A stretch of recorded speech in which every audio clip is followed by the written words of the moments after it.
What's up now? This is Clint from Clint's Conscious Community C3, and this is Kobe coming back at you again. We got some more for you. Now check this out. Now, again, we're here to utilize all of these sciences and religions and grounding and affirmations and prayer and all that kind of stuff because we just want you to think.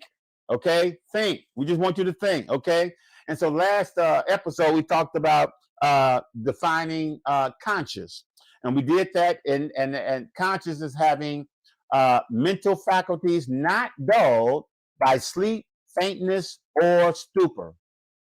And it talked about being awake or becoming conscious after the anesthesia wears off. It talks about perceiving or apprehending or noticing with a degree of controlled thought or observation. You know, we got to concentrate. Yeah, that's what I was told when I was a little boy. I got in trouble with it many times. Boy, concentrate. Control your thinking. So, and in conscious, we then drop down to awareness. Being conscious is being aware. So awareness is knowledge or perception of a situation or a fact. Knowledge or perception of a situation or fact. And then in order for us to then get a hold on what real awareness is, we had two words. One, perception, and the other one was perspective. And in perception, the perception is the ability to see, hear, observe something through the senses. And I didn't just say the five senses. And we talked about that a little bit more whereby, you know, we live in this 3D realm, but, you know, through all other sciences, we now know and understand, comprehend that there's many other realms or dimensions, even right now as we speak, layered and stacked upon each other that we can't communicate or even recognize in this 3D realm that we live in, but it's just as real. Or you would say the spirit realm is just as real as the natural realm. Okay, so I'm just trying to, you know, bring it all kind of, you know, in a summary together. Then we talked about the word perspective, and that word is a mental view or prospect, and it kind of means the capacity to view things in their true relations or relative importance. And that was really pretty big too, because we now understand that in God's creation, we all God's creation. You know, whether it's the table, the wall, me, the ant, the animal, the dog, the sky, the bird, the sun, we're all of God's creation. And to be conscious, to be aware of everything in its related importance, not how it relates to me, that's being selfish, that's being basically human, you know, thinking that as a human, I have the right to interpret everything and how it relates to me, versus being conscious, aware of all God's creation, and being thankful for everything, and then respecting and honoring everything is giving honor then to God or the universe or whatever it is that you believe. Does that make sense? Yeah. Okay, good. All right. Whew, that boy makes me work hard. But anyway, so now, then I had a couple questions. The first one was, then how aware are you of all of God's creation as you go throughout your day? My second question was, is your life all just about you? Okay. Now, I'm not talking about, you know, well, you know, I go help the mission down at the corner and I give away clothes. No. It's much bigger than that. You are much bigger than it. You are deity. You are God. And as we give a respect and honor to all of God's creation, we'll then really begin to see our real true identity and recognize our own power and authority. And then we won't be giving away our energy that, okay, you get me excited. Okay. I'm trying to get to a word, okay? be easy on them now. Be easy on them. Okay, be easy. You gonna don't spoon feed them. Okay. Don't just, you know. Okay, all right. Okay. Don't get too excited. Well, I'll tell you what. Don't get too excited too quick. Okay, you know? Don't get excited. They get hot up in the kitchen. You gotta be ready. You gotta be ready. Okay, so you give me all these these to-do lists. You mentioned a word. What was that word you mentioned? Reverence. Reverence. Reverence. Speak on that for us then, while I calm down and you heat up.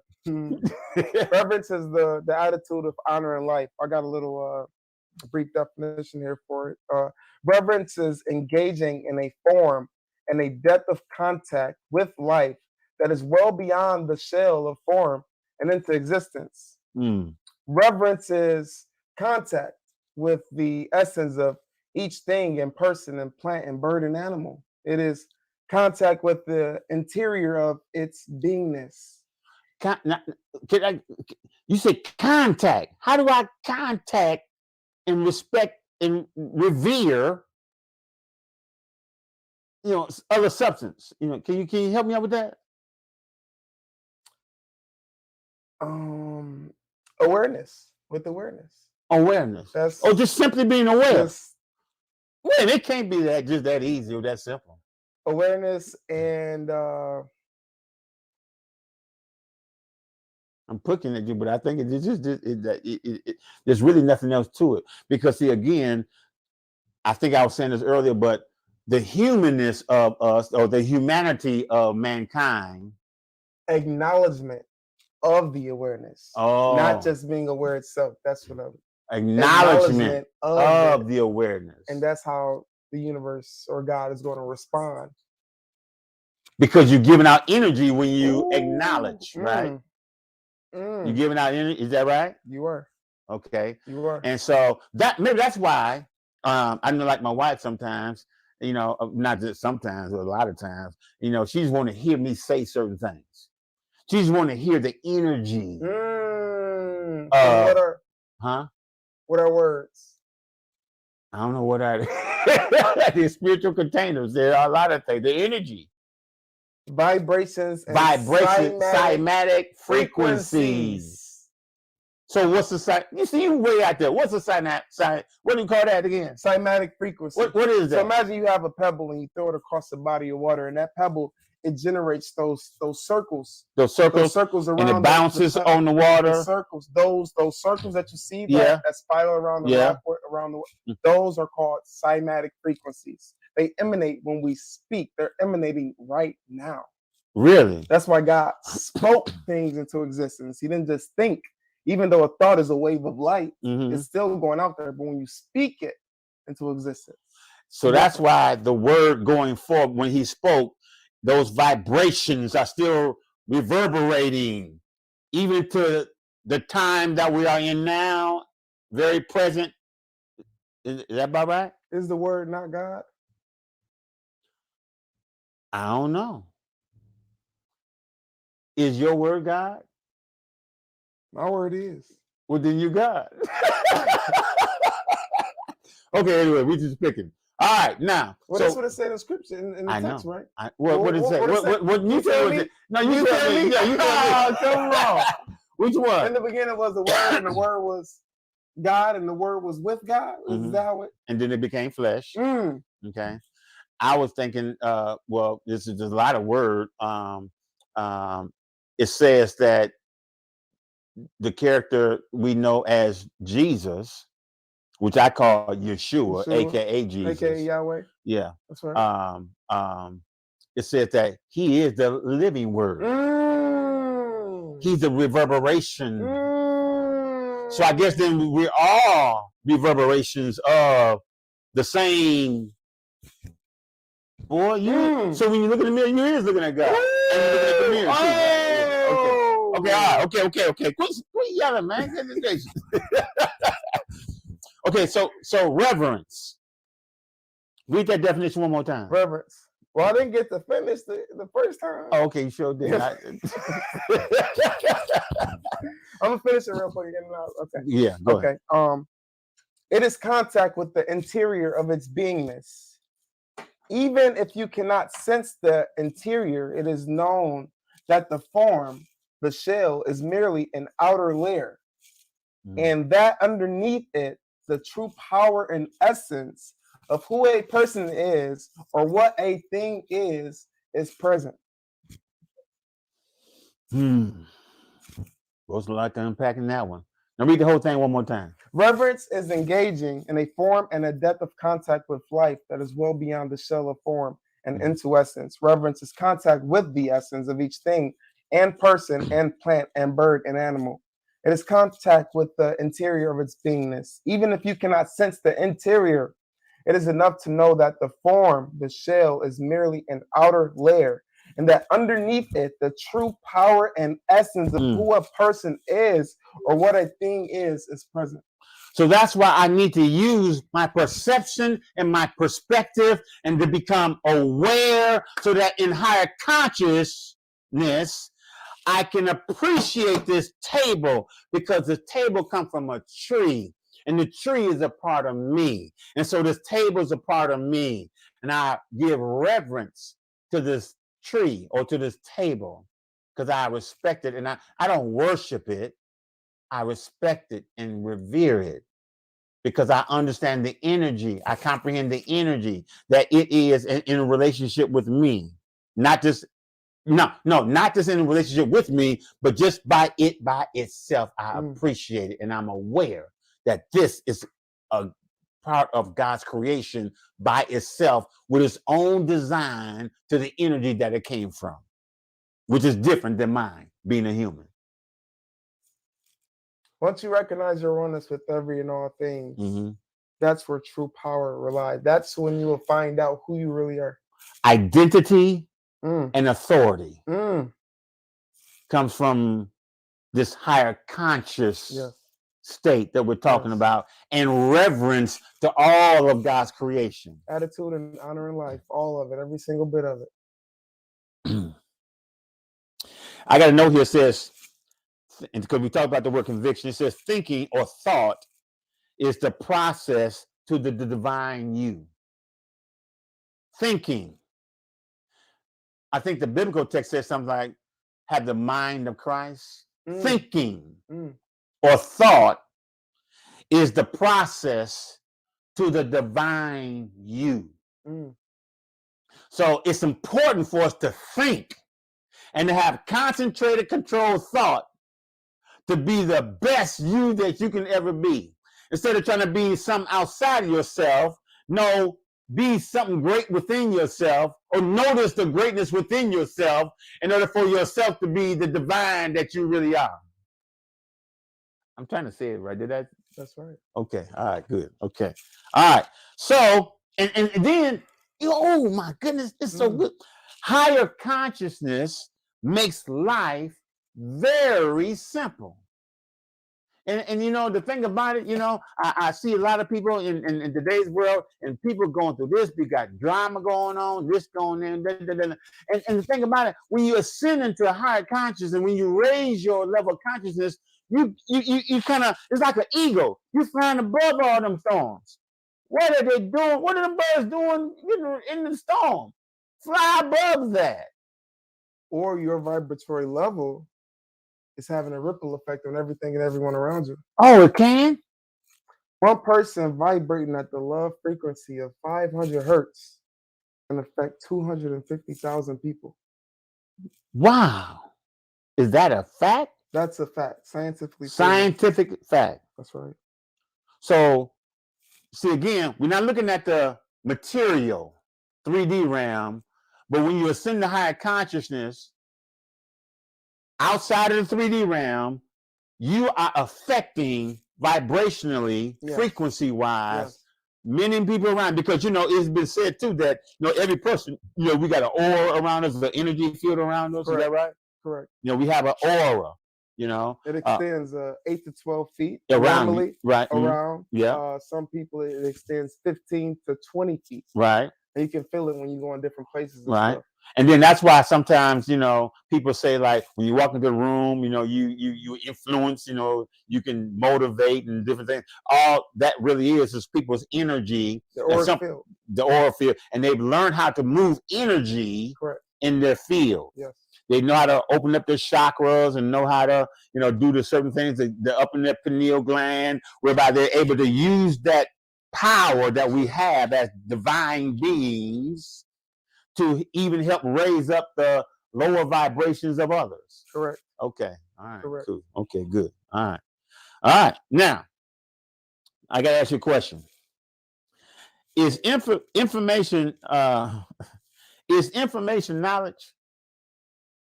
No, It's not. I don't believe so. No. Wow. Wow. Well, I got a statement here. It says Because you can have a. people got a lot of information nowadays. How much is that? It's real knowledge. You know, some folk, you know, well, why how you say that you ain't got good walking around sense. You can have all the information in the world, but what is information without applied knowledge? You got to apply the knowledge. It's not. Right, you have to apply the You got to knowledge. apply the knowledge. Right. Information is not knowledge itself. Right. You got to apply it. Right. That's where we're coming off of that word conviction. Then we got into reverence. That's right. Okay. So information doesn't become knowledge until the mind discerns the information to be fact first. Correct. Now let's break that down. It says information doesn't become knowledge until the mind, you know, your thinking, discerns that the information that you're thinking about is a fact. That means in your mind, you got to calculate all, you got to process all this information, which is going to be taking what?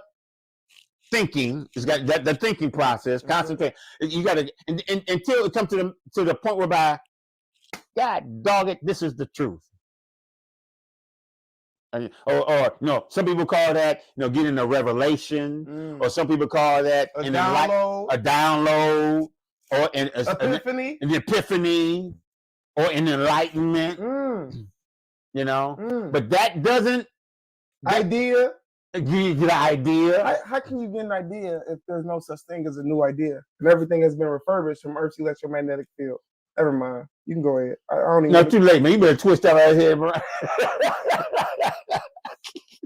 Okay, so what we're talking about, you know, this revelation, this thing. Now you got me way off my thing, man. God, dog. So you get this revelation, this inspiration, this enlightenment. You know, and just because you got it doesn't mean it's knowledge for you until you act. You got to be convicted of it to cause you to make a decision about it. And see, a lot of times people just getting a whole lot. I see this a lot. People getting a whole lot of information, but they ain't making no decision about nothing. And what's the number one thing they say? Let me think about it. And one of the things as a pastor I used to do all the time, I said, I tell you what, this is what was big for me. I said, I counsel people, whatever, and then I tell them something. I said, I tell you what, here's the information. Now, if you call me back in 2, 3, I'll be very specific. You got the information, right? Call me back in 2, 3 days with a decision which way you're gonna go. And there's no judgment. I'm trying to get you to a place whereby you're convicted of something, so you can make a decision about it, so you can ascend to higher conscience. That was all my goal. I mean, I didn't know it like then back then, but that's the way I see it now. And you know what? You know what? Most people would not call me back or come back or second time. You know, and because it's too painful to think about some things. Oh, definitely. It's just too painful. And people will rather medicate or do anything they need to do and push it outside of their mind. And that's why, as the definition tells us, to be conscious is you're dulled by sleep, faintness, stupor. Yeah. So when you are not projecting your thoughts with conviction, is it because the prompters in the subconscious mind cause your thinking to go astray? Say that again. Is it because the prompters in your subconscious mind make it go astray? Is that why we're not that indoctrination? Convicted? Is that why the distraction? Because our consciousness is drawn to the largest distraction. Right. So how can we be convicted upon something if we can't even get past the distraction? Oh, distraction. You want to talk about distractions now? That what you want to talk about? But how can you get to if there's so many? This world's full of distractions nowadays. You know, the game on. So you get the information. Yeah, you get the information, and then I'm You thinking about the supposed to game do now. I something can't think. I like time out, man. The game on. Let's go. exactly like that. Got to go to work. You know, everybody work. So fast, Mhm. so fast. It never actually becomes. Then go check a the part of pots. I'm knowledge. cooking upstairs. Oh, I mean, let me get back with you, man. I just, you know, But hold on, look, I just got some more. I just got some new information. What about the last information? you What know, happened to the? now see, you're pushing on something now. I'm just. Because one of the things I used to tell my church, I said, you know what? I really wanted to say, I never said this, but I really wanted to say this. I said, listen, don't y'all come back till you did something with this last message I preach. We preaching message after message after message after message, and ain't nobody did nothing from the last one, from the one before that, and the one before that, and yet we keep. Can we just stop for a minute? How can you jump if you don't know how to crawl yet? Okay, I don't know. Walking got to be in there somewhere, don't it? I know, but it's a process, and but again, it's painful because I know a lot of, we've all been indoctrinated. That means we have been given information, designed, programmed to make us behave a certain way. And in that behavior, it causes us to be stupor. It causes us to be faint. It causes us to vibrate low. It's in our food. It's in our medicine. It's on our clothes. It's in the chemtrails in the air. They've done a whole lot of things. We'll talk about that later, but they've done a whole lot of things to make this everyday life that we just embrace, this indoctrination, which is killing us. So not only do they give us information to let us run with it, they give us false information to twist it up even more so that we can get further and further away from further and further away, handed down to our children, handed down to our grandchildren. That's what, religion, finances, everything's been handed down, spoon-fed us, and it's been a design of someone so that, we'll go into it in further episodes, but, this is by design. This is not by accident. This is by design. So we've been bamboozled. Yes.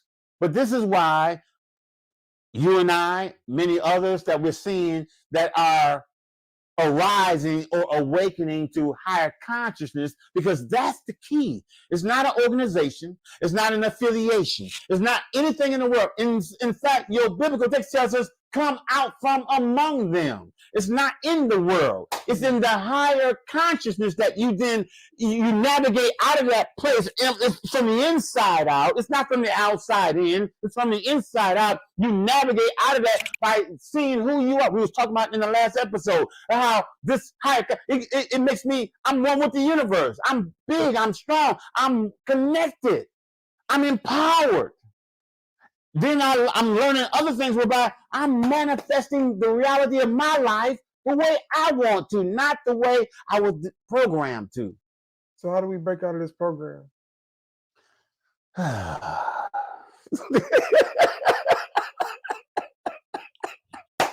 much time we got? Where we at? Okay, cool. Okay. I ain't got enough time. Wow. We break out through one of the things that we're doing. There's, and I don't think there's a method. I don't think there's, but I think there are, I'm gonna call it tools that you can use in order for one to begin to ascend to higher consciousness, because that's all I just want you to think. I just want you to ascend. I want you to take time to think, take time to meditate, pray, go do some grounding, change your food diet, go do some exercises, these natural things. I'm not talking about doing nothing outside of your ability of you yourself as a human being. Everything that will benefit you is within who you are. You don't have to join a membership club. No, and see, all that stuff is of the world. What we're advocating is reach on the inside of you, the human being, the man, the woman. Find out who you really are. Discover. And just don't take anything. Learn to ask the questions. Think. Because that's what thinking does, right? So a program is something that runs concurrently over and over and over, the same thing, right? essentially. Yeah. Correct. Mm-hmm. So what happens if we break the pattern? What happens if we go to places we've never been before or do things that we've never done before? Is that part of breaking out of the program? I don't know what you think. I think so. If everything is already written for us, scripted, if everything is supposed to be this divine plan already programmed into wouldn't it make sense to try to do things that you've never done before in order to see Oh yeah. what type of ripple Yeah. effect it'll have on Yeah. this? Yes. Yes. Matter of fact, I'll say it like this: prove your convictions. And that's one of the things. But coming out of religious backgrounds, whereby I want to prove some things. I won't just go to a meeting and see it happen. No, because I don't know what's happening behind. Folk can fabricate anything nowadays. But no, I want to prove. I want this convict. And I was always kind of real like that. But I wanted no. If it's real, let me know it. Let me feel it. Let me breathe it. Let me experience it. Whereby I know that I know that I know. Much like they say, I know Jesus is my Lord. Now I get all that. But the more I keep studying and keep thinking and keep asking the questions, just like I say right now, to me that character, Yeshua, aka Jesus, because that's through my research. And I feel everybody, and I don't say anything about anything. As a matter of fact, I can do some prayers in the name of Jesus, because if according to the environment, if that's what the people really appreciate and believe, I can still perform some things with that, even with the knowledge that I have, which is different. And it's not to see. I respect all God's creation. I'm not saying you got to be like me because this is what I believe. No, I respect who you are. See, going back to that reverence of all of God's creation. In fact, I was I'm going, but there was current events real fast, and I think I posted this on it before, but somebody put a post, in our day to day. It's what, October 25th or 6th, but Israel has responded to the bombings in the Gaza Strip and against the Palestinians, and there's this war going on there, and people got something to say about both sides. And I made a post, and I just said, all people belong to God. God don't have a favorite person whereby it's okay to kill other people. And I think, really, this is my person. Anybody that's going to side with any person that's in war, it shows a stain on your soul that you would still want somebody to die for some reason, just because to prove somebody right or wrong. I think war is the worst evil on this planet, and I don't wish because we all God's creation, and if we can ascend to higher consciousness, we can all find a way to get along, because we are just that dominant and that beautiful and smart, because we're geniuses in and of ourselves. So that's just my little take on the current, event thing, so anyway, you got me there. So I'm tired, y'all. I ain't tired, I'm fired up. Boy, this is really good. But how much time we got there? Yeah, 29. Okay, yeah. So we out of here, man. Huh? Yeah, right, yeah. And I did talk about it a little bit today, but just for you all out there, there's many other ancient texts. Let's say many ancient texts that predates the Bible, and then we're going to show them on the screen. We got a list of about 20 or 30 of them of ancient texts that predates the Bible. So I'm not discounting the Bible at all. All I'm saying is there's many other texts that's been written on papyrus, scrolls, cuneiform, on the sides of mountains and bricks and in earth that predates the Bible, whereby we use all of it, we read all of it, and then we can also find some similarities in all of it as well. So again, do your research, and we're showing that right now. All these texts that predates the Bible. And then a few other texts, so that it can help you in your study. It can help you to broaden your horizon and seeing and raise your conscious level, so that we appreciate all of God's creation. So that's about the end of today's session. Thank you, Brother Kobe, Brother Aaron, and again, we just want you to think. See you next time.